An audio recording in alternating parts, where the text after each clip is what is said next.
Lods, alam niyo ba kung bakit tinawag si Manong Patse na Patse sa radyo? Ayan, si Kalapati yan sa ibang grupo Pero ewan ko kung nasa grupo pa rin na yun. Ayan. Meron siyang antena dito, Super 5.8. Gawa ni Apong Cell to, no? Ayan. Yan yung tinatawag nilang Super 5.8 Lodi. Ito siya. Ayan. Mga DIY Super 5.8. May mga loading coil siya dito. Ayan. May splitter dito siguro. Alam ko may splitter yan kasi hindi pwedeng magdikit ang ground tsaka ito. Ayan, may splitter yan. Dumaan dito yan. Ito nakarekta na siya, wala na siyang SO239 na ginamit. Ayan, radials niya putol. Ito. Okay. Ayan. Kaya pala siya tinawag na Patse. Tignan nyo yung bubong ng kanyang motor. Ayan, puro Patse. Sa yung mobile antena mo, Lodi? Najay banger kay sa tikasabayan na ito. Di mapo-receive na Ito. Ate Mart, aggressive ang bumato. Nagre-receive pero hindi buha pa to. Baka nandun lang yan sa positive niya. May loading coil siya. Pares lang din siya ng CP22. Kasi yung haba nito tsaka mula dun sa puno ay halos parehas lang yan, Lodi, sa CP22. Tapos meron siyang piecing coil dito o pinaka-loading coil. Ayan. Mag-generate din kasi ng signal yan papunta dito. Ayan. Kaya ang 5.8 Lodi ay kaparehas lang din yan ng halos kaparehas ng G7, CP22. Ayan. Aluminum, pure aluminum siya. Yung G7 kasi Lodi, mayroon siyang anong tawag dito,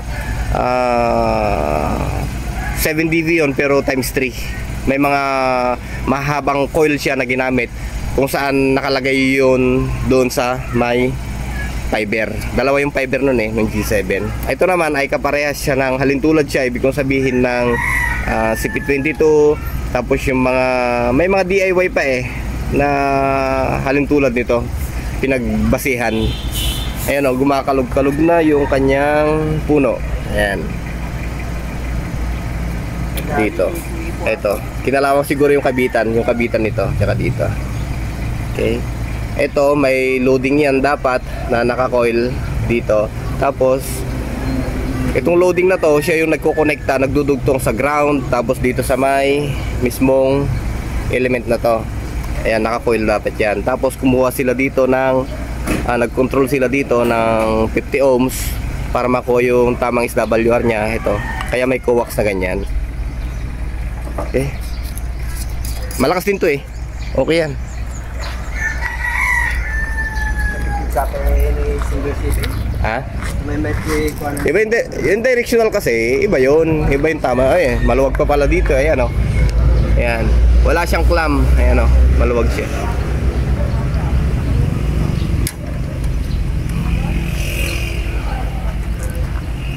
Okay. Kami single shipping ko. Paano nag-istasyon sa baling ng istasyon, nag-disconnect ka, nakapapwede Laguna. Mamaya na lang natin gawin Manong Patse. Hanggang dito muna Lodi, maraming salamat. Magandang boy, baka gusto mag-shoutout. Wag na. Shoutout na lang kay Orlando. Orlando daw. Yung si, yung na Kabiyahe. Shoutout daw Kabiyahe kung nanonood ka. I-send ko yung link na to. At ibigay mo sa akin yung link ng YouTube mo.